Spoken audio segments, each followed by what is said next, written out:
Okay, this is TapTapKaboom vlog, episode number 6, and it's all about inspiration.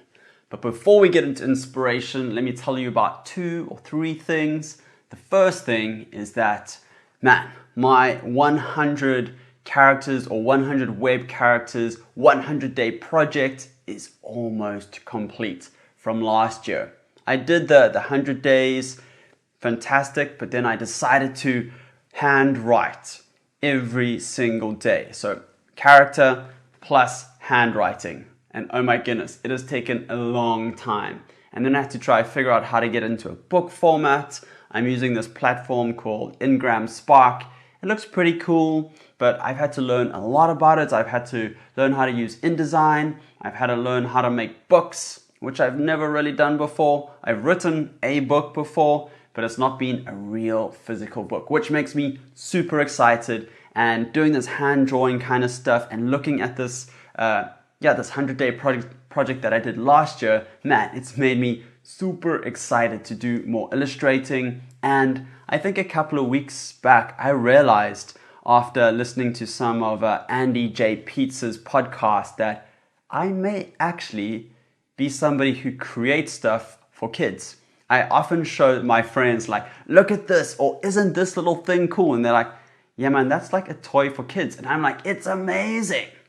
And then this dawned upon me the other day, maybe I'm meant to create stuff for kids. So children's illustrations or children's stories, picture books. What about kids poetry or little kids toys or kids clothing?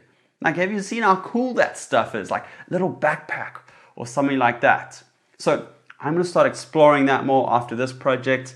And what I've tried to do is on a week's calendar, I've started making these time slots. So you've heard about my focus hours every morning from 9 until 12. And now what's going to happen is that I go Monday, Tuesday, Wednesday, Thursday, bam, a whole bunch of focus hours. Maybe on Friday it's going to change a bit, but I might have 5 days of focus hours in the morning. And then on a Wednesday afternoon, I've carved out that afternoon for me time. That's I get to just create and have fun. And so what I'm going to be doing is getting into picture books, getting into kids or children's illustration, children's stories, children's books, that kind of stuff, and illustrating and writing and just having a lot of fun, testing things out, playing around, experimenting. And so I'm looking very, very much forward to that. It's going to be amazing. Well, I hope it's going to be amazing. And yeah, I think that it's an amazing thing to get into. You're helping kids, you're inspiring them, you're letting them work their imagination, and I get to work my imagination, which I think I've neglected the past couple of weeks or months. I've been doing a lot of helping of other people, a lot of futuristic kind of stuff. This is what TapTapKaboom is going to be like. And I think I've neglected creating for me, which I'm now going to start up again, which I'm, again, looking very much forward to. So now, let's get on to inspiration. And I often feel oh man, I'll do this when I get inspired. But really, do we ever actually get inspired? Or maybe we do get inspired and then we're oh no, I'm actually on the train, or I'm flying, or I don't have a book here. And so, that sucks. We don't end up doing something when we're inspired. So there's this quote by, I think the guy's name is William Butler Yeats, and it says something do not wait till the iron is hot to strike, but make it hot by striking. And that's the same with inspiration. It's it's going to be really hard to start, but yes, once you get into it and once you carry on day by day, you'll feel inspired. You'll be yeah, let's carry on. And I've seen this in the past. As I start doodling or as I start writing, after about a week, I'm yes, there's all of these thoughts and ideas going around in my mind. I'm I need to write more, I need to draw more, I need to doodle more, I just need to do. And I get super excited, I get inspired. But I don't wait for that because that literally never happens. That state of excitement and inspiration only happens after I've been working and creating after a while. And so it's the same like running. Who ever thought one day, yeah, you know what? I'm going to start running today because I feel like running. Like, nobody feels like running if they've never run before. No, you kind of know that it's a good idea, it's going to do your body good, it's healthy, and so you start. And it's hard, and it sucks, and your legs get sore, and then you have to eat so much more because you're burning all of these extra calories or whatever.